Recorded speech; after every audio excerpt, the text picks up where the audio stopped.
when I saw that arrogant little, that no-good lying... Ooh, I should have tied his mangy tail around his neck. I should have blasted that smug look right off his face. I should probably just finish my story.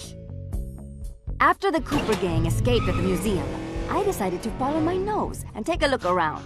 I'd been investigating the trading of stolen antiquities on the black market, but I'd never guessed that two-faced ringtail was involved.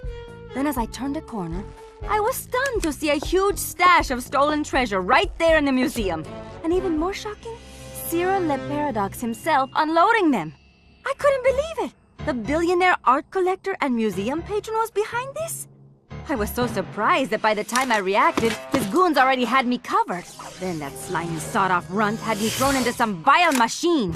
And the next thing I knew, I was playing cowboys and criminals. The Old West? Time travel? It was completely loco.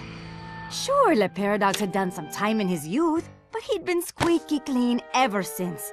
And Interpol had never considered him a suspect.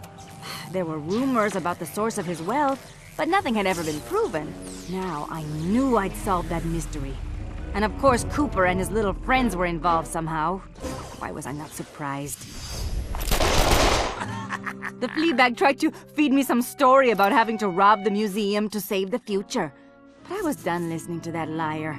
I needed to get back to Paris.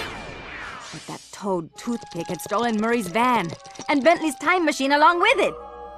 I finally cracked the case, and now I was stuck in this lousy dust bowl with the Cooper gang. I don't know what made me angrier. Not being able to bust the lowlife skunk, or being trapped here with that lying ringtail. Ooh! The only bearable thing about this whole mess was that at least Cooper's ancestor was a gentleman.